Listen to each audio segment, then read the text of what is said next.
Though first Saturday man karon dayon sa mga pagdebosyon ban sa Mahal nga Birhen pan sa liturhiya sa simbahan, obligatory memorial ang atong kasaulugan kauban sa mga proto-martyrs of Equatorial Africa.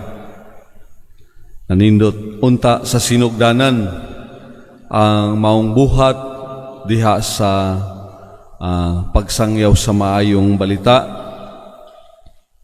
ang mission for evangelization sa pag-welcome kanila sa hari sa Uganda, King Mitisa, no? To preach the faith in his country with some good results.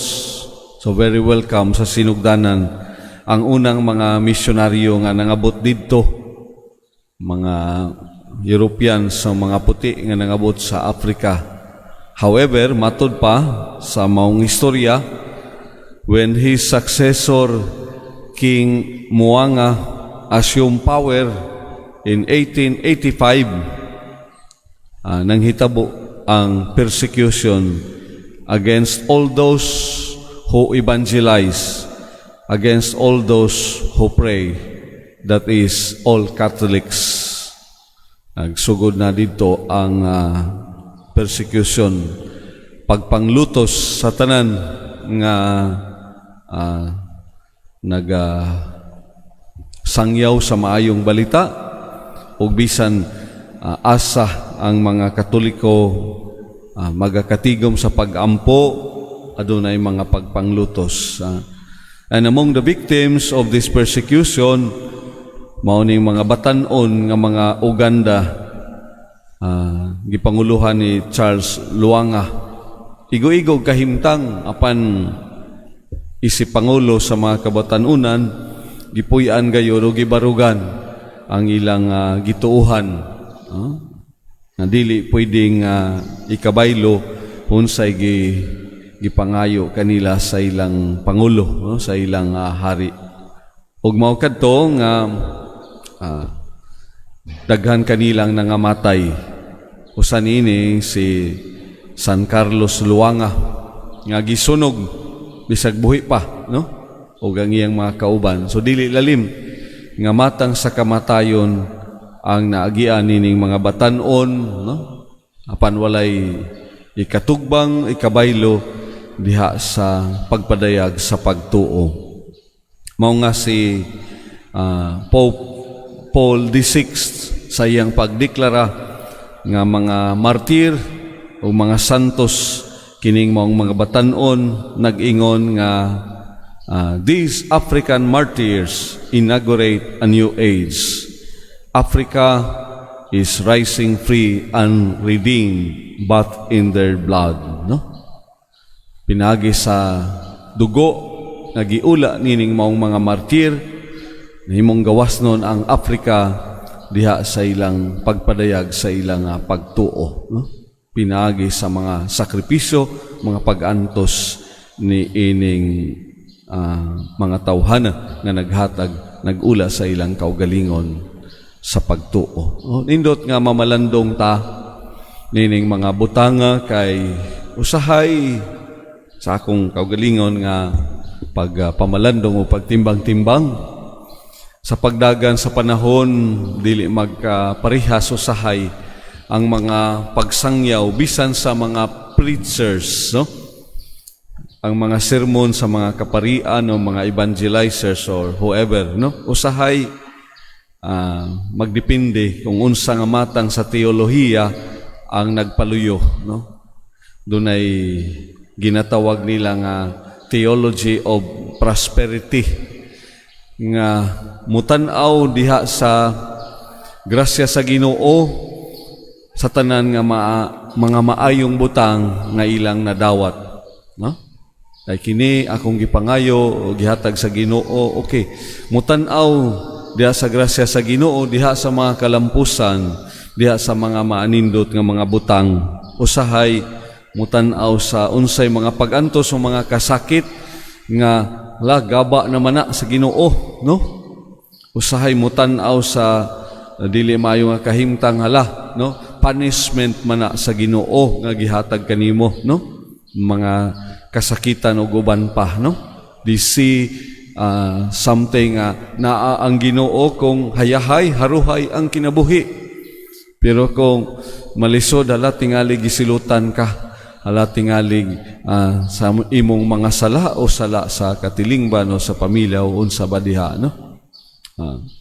Ining pagsaulog nato karon sa kapistahan sa mga proto-martyrs, puro kasakit, puro kalisod ang nahiaguman apan gipuy-an, no?